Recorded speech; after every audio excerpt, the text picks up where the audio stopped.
ये कहानी है 1938 केरली नाम के एक आदमी की, अंकेरियन आर्मी, और वो उस कंट्री का बेस्ट पिस्टल शूटर था। जितने भी नेशनल चैंपियन हुई थी उस कंट्री में वो उसको जीत चुका था और सबको ऑलमोस्ट कंफर्म था कि 1948 में गोल्ड मेडल केरली को ही मिलेगा। और उसने सालों से ट्रेनिंग करी थी।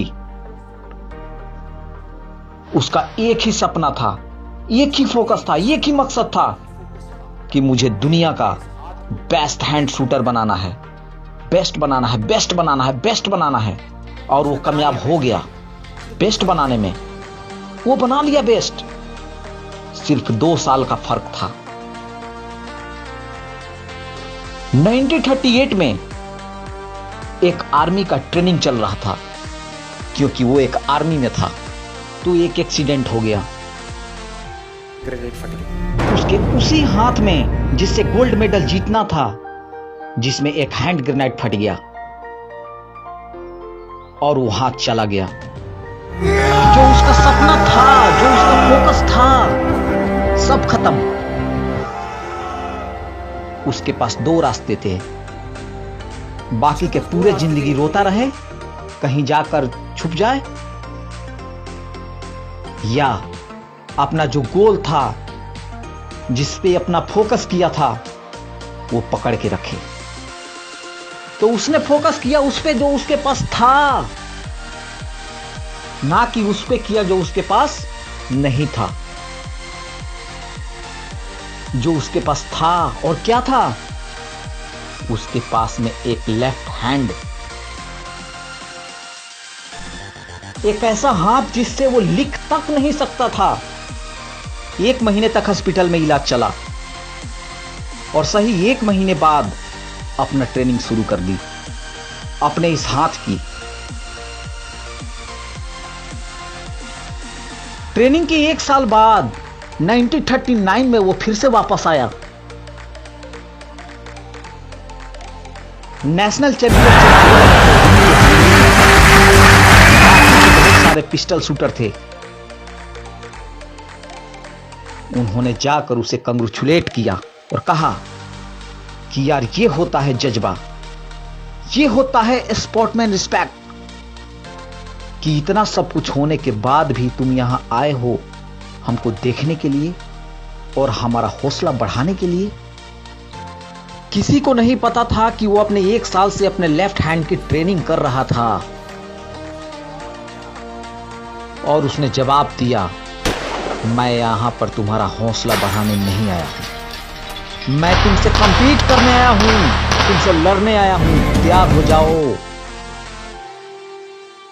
और कंपटीशन हुआ।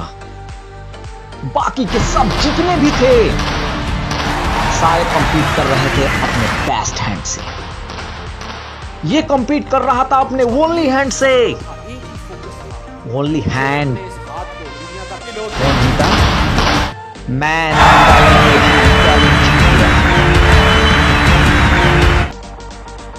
लेकिन वो यहां भी नहीं रुका, क्योंकि उसका गोल क्लियर था कि मुझे इस हाथों को इस कंट्री का नहीं, पूरी दुनिया का बेस्ट शूटिंग हैंड बनाना है। उसने अपना सारा फोकस उठाकर डाला 1940 जब ओलंपिक होने वाले थे। लेकिन 1940 के ओलंपिक कैंसिल हो गए। फिर भी वो नहीं रुका, अपना सारा फोकस उठाकर डाल दिया 1944 पे। और 1944 के ओलंपिक होने वाले थे, वो भी कैंसिल हो गया वर्ल्ड वॉर की वजह से। फिर से कैंसिल। उसने अपना सारा फोकस उठाकर डाल दिया 1948 पे। 1938 में उसकी एज थी 28 साल। 1948 में उसकी एज हो चुकी थी 38 ईयर्स। और जो यंगर प्लेयर्स आते हैं निकल कर, उससे कंपीट करना मुश्किल हो जाता है। लेकिन मुश्किल नाम का वर्ड था ही नहीं उसके डिक्शनरी में। वो गया, पूरे वर्ल्ड के बेस्ट शूटर आए हुए थे, वो अपने से कंपीट और वो अपने ओनली हैंड से compete कर रहा था। कौन जीता? The man on the only hand, कैरली। लेकिन वो तब भी नहीं रुका। 1952 ओलंपिक दोबारा कंपीट किया और इस बार गोल्ड मेडल कौन जीता? दोबारा कैरली। और इस बार गोल्ड मेडल कौन जीता? कैरली। 4 साल बाद दोबारा से पूरी के पूरी हिस्ट्री को बदल के रख दिया। इस पार्टिकुलर कंपटीशन में किसी भी व्यक्ति ने लगातार 2 मेडल नहीं जीता।